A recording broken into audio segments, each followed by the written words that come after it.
Hello everyone, welcome back to this new video. Class में आप सभी का स्वागत है। आई होप सो आप सबकी पढ़ाई अच्छी चल रही होगी और आप सभी रिवीजन कर रहे हैं, अच्छे से पढ़ाई कर रहे हैं।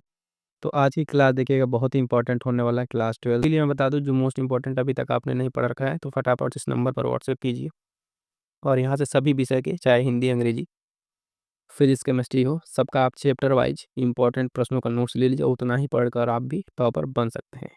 ये देखिए, आप ही में से जो पिछले वर्ष के बच्चे हैं, अच्छे अच्छे नंबरों से पास हो चुके हैं, तो अब अगली बारी आपकी है, तो फटाफट से जुड़िएगा। तो देखिएगा ये जो मोस्ट इम्पोर्टेंट क्वेश्चंस की श्रृंखला चल रही है, वहाँ से इम्पोर्टेंट क्वेश्चंस को लेकर पढ़ के अभी तक के जो टॉपर्स रहे हैं, इसमें ये देखिएगा 2020 बैच की है, 6 रैंक थी इनकी।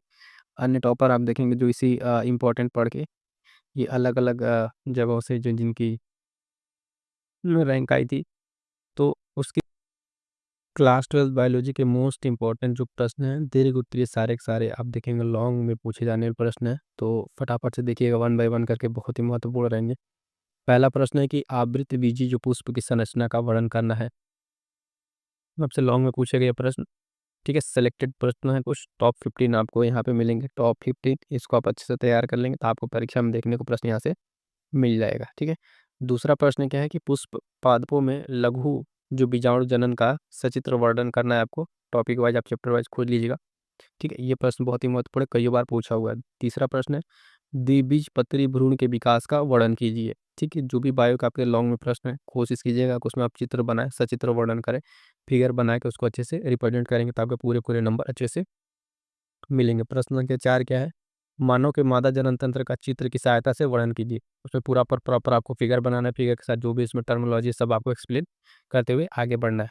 प्रश्न संख्या 5 कह रहा है जनसंख्या विस्फोट के कारण और निवारण लिखिए, यानी जनसंख्या विस्फोट के क्या कारण है और निवारण, उसको आपको अच्छे से लिखना है। प्रश्न संख्या 6 कह रहा है परिवार नियोजन की जो आवश्यकता है वो क्यों पड़ी, उसको बताइए और इसकी विधियों का वर्णन कीजिए कि परिवार नियोजन कैसे किया जा सकता है। अगला प्रश्न संख्या 7 है कि लिंग संलग्न जो जीन है उसकी लक्षण जो वंशागति होती है वो किसे कहते हैं, और रेखा चित्र द्वारा इसको प्रदर्शित कीजिए। एक बात और बता दें, अलग से बायोलॉजी के जो मोस्ट इंपॉर्टेंट चित्र हैं, डायग्राम जो परीक्षा में पूछे जाते हैं, उनकी एक क्लास अलग से आ गई है। प्लेलिस्ट जाइए, चेक कीजिए, वहाँ से आप सारे क्लास को कर लीजिएगा।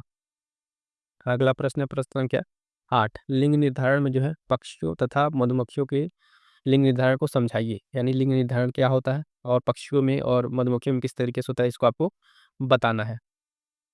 अगला प्रश्न देखिएगा, प्रश्न संख्या 9, डीएनए की आणविक संरचना का सचित्र वर्णन कीजिए तथा डीएनए के द्विगुणन में इसका क्या महत्व है आपको समझाना है।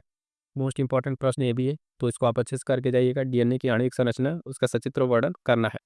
एक बार और बता दें, फटाफट से ध्यान से सुनिएगा। जो लोग अभी तक अच्छे से तैयारी नहीं की है वो मोस्ट इंपॉर्टेंट प्रश्नों को लेकर अपनी तैयारी को और बेहतर करें। व्हाट्सएप नंबर दिया हुआ है, वहाँ से कॉन्टैक्ट कीजिए। फिजिक्स, केमिस्ट्री, बायो, ठीक है, और हिंदी, इंग्लिश, सबका चैप्टर वाइज कि किस चैप्टर में कितना पढ़ना है, कौन से इंपॉर्टेंट प्रश्न पढ़ने हैं, वो सब आपको वहाँ पे दिया जा रहा है। तो फटाफट से वहाँ से जुड़ के नंबर से ले लीजिए और अपनी तैयारी को और बेहतर कीजिए। अगला प्रश्न है कि अनुवांशिक कूट क्या है। 10 नंबर, अनुवांशिक कोड में पाए जाने वाले प्रारंभ और समापन कोडन को स्पष्ट कीजिए। ये प्रश्न भी इंपॉर्टेंट है। प्रश्न संख्या 11 में क्या पूछा गया है, ध्यान दीजिएगा। कह रहा है कि जैव विकास क्या होता है। जैव विकास के पक्ष में प्रमाण लिखिए, किन्हीं 2 कारणों को समझाइए, ठीक है। ये प्रश्न भी इंपॉर्टेंट है।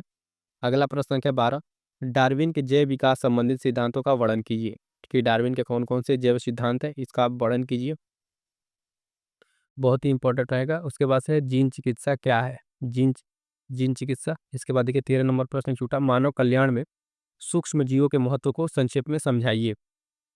ये क्या होता है, इसको कैसे एक्सप्लेन किया जाता है, वो सारी चीज़ आपको बतानी है। प्रश्न संख्या 14, जीन चिकित्सा क्या है, जिसमें एडीए की कमी के जो उदाहरण देते हुए उसका सचित्र वर्णन कीजिए। तो सारे पॉइंट आपको डिस्कस करने हैं।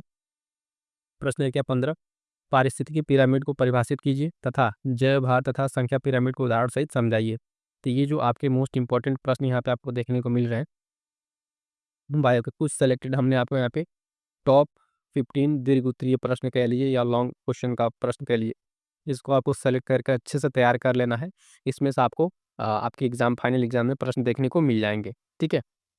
और भी साथ ही देखना, जो भी आपके कोई डाउट है बच्चों, है ना, घबराना बिल्कुल नहीं है। आप टू द पॉइंट नंबर है व्हाट्सअप नंबर, वहाँ संपर्क करके आप अपने पर्सनल रूप से भी अपने डाउट्स को क्लियर कर सकते हैं। तो आप मैसेज कीजिए आपको क्या प्रॉब्लम आ रही है, और बचे हुए जितने दिन हैं लग के मेहनत करो, है ना? और अच्छे से कोशिश करो कि तुम्हारा जो है 90 प्लस 80 प्लस जिसका जितना टारगेट है उतना उस टारगेट को अचीव करो। जो इंपॉर्टेंट प्रश्न दिया है उन प्रश्नों को अच्छे से पढ़ाई करो, है ना? बाकी अपने दोस्तों तक जो है इसको ज़्यादा से ज़्यादा शेयर कर दो, ताकि जो बच्चे अभी तक दोस्त साथी आपके नहीं पढ़े हैं उनका भी अच्छे से तैयार हो जाए।